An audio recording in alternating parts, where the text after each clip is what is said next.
বিশ্বনবী জনাব মুহাম্মদুর রাসূলুল্লাহ সাল্লাল্লাহু আলাইহি ওয়াসাল্লাম আমাদের মা বোন যারা রয়েছে তাদেরকে 6টা মেসেজ দিয়েছে। কোন মহিলা কোন নারী যদি কোন বান্দা যদি এই 6টা কাজ করে আল্লাহ তাআলা তাদেরকে জান্নাতের যেই কোন দরজা দিয়ে ইচ্ছা প্রবেশ করতে পারবে। আল মারআতু ইযা সাল্লাত খামসাহা ওয়া সামাত শাহরাহা ওয়া আহসানাত ফারজাহা ওয়া আতাআত বালাহা ফালতাদখুল মিন আইয়ি আবওয়াবিল জান্নাতি শাআত। আল্লাহর নবীজি বিশ্ব নবী জনাব মুহাম্মদুর রাসূলুল্লাহ সাল্লাল্লাহু আলাইহি ওয়াসাল্লাম বলেন, যে কোন স্ত্রী লোক 5 ওয়াক্ত নামাজ যদি পড়ে, রমজান মাসে রোজা যদি রাখে, তার লজ্জাস্থানের যদি হেফাজত করে, স্বামীর যদি আনুগত্য করে, এই 6টা কাজ করলে ফালতাদখুল মিন আইয়ি আবওয়াবিল জান্নাতি শাআত, জান্নাতের যেই কোন দরজা দিয়ে ইচ্ছা প্রবেশ করতে পারবে। বলেন সুবহানাল্লাহ। 5 ওয়াক্ত নামাজ আমাদের মা বোনদের জন্য সহজ না, আরো জরুরি সহজ না কঠিন? রমজান মাসে রোজা রাখা সহজ না কঠিন? সহজ। নিজের লজ্জাস্থান যদি হেফাজত করতে পারে, স্বামী ছাড়া অন্য কোনো জায়গায় যদি ব্যবহার না করে, এমনকি স্বামীর যদি আনুগত্য করে, স্বামী যাই বলে তাই যদি শুনে, ওই মহিলা জান্নাতের যে কোনো দরজা দিয়ে ইচ্ছা জান্নাতে প্রবেশ করতে পারবে। বলেন না সুবহানাল্লাহ।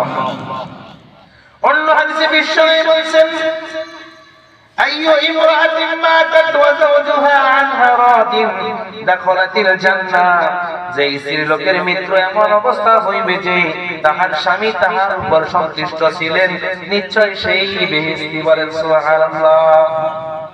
কোন স্ত্রী লোকের মৃত্যু যদি এমন অবস্থা হয়, স্বামী মারা যাওয়ার আগে যদি স্ত্রী মারা যায়, আর স্বামী যদি বলে আমার স্ত্রীর উপর আমি সন্তুষ্ট, আমার স্ত্রীর উপর আমি রাজি খুশি হয়ে গেছি, সে আমার যেইভাবে খেদমত করেছে তার খেদমতে আমি সন্তুষ্ট হয়ে গিয়েছি, আল্লাহর হাবিব বলছেন ওই স্ত্রী লোক জান্নাতে। বলেন না সুবহানাল্লাহ।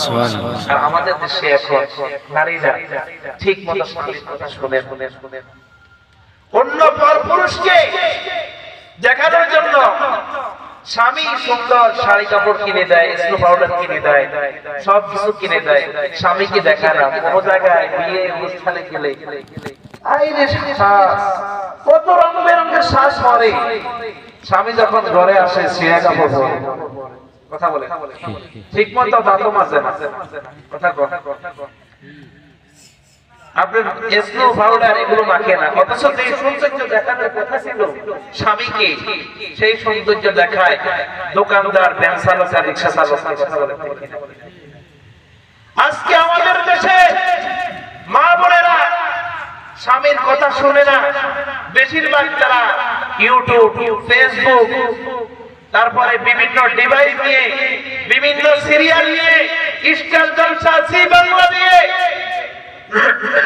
আমাদের দেশের মা বোনেরা ব্যস্ত আছে না? আমাদের দেশের মা বোনেরা তাদের স্বামীর ঠিক মতো খেদমত করে না, স্বামীর কথা শুনে না, স্বামীর সঙ্গে ভালো আচরণ করে না। কথা বলেন ঠিক কিনা? দোকানদারে যদি কোন মার্কেটে যান, কি সুন্দর কথা বলে, ভাইয়া ভাইয়া এটা দিবে, এটা দিবে, কি সুন্দর, কি মাধুর্য লাগাই দোকানদারদের সাথে কথা বলে, আর স্বামীর সাথে লাগে কুত্তা খেলবে। কথা বলে এখন নোয়া খেললে বাসাবার কুত্তা খেলবে। কথা বলে আপনাদের এই কি বলে সেটা জানি না, অথচ যাকে সন্তুষ্ট করা দরকার ছিল তাকে সন্তুষ্ট করে না, সন্তুষ্ট করে ভ্যান চালক, দোকানদারকে, রিকশা চালককে, বিভিন্ন শাড়ি দোকানদারকে। কথা বলে ঠিক না? বিভিন্ন কসমেটিক দোকানদারকে কি সুন্দর করে কথা বলে, তাদের কলিজা একবার ঠান্ডা করিয়ে না, আর স্বামীর লগে ঘরে আয়নি পারাপারি শুরু করে দেয়। অথচ তাদের জান্নাতে যাওয়া কত সোজা। তারা স্টার জলসা, জি বাংলা, জি মুভিজ দেখে, ফেসবুক, ইউটিউব দেখে তাদের জীবনকে শেষ করে দিয়েছে। স্টার জলসা আর জি বাংলা নষ্ট করলো আমার সোনার বাংলা। বুঝে না সেই তো বুঝে না, ভালো মন্দ কিছু খুঁজে না।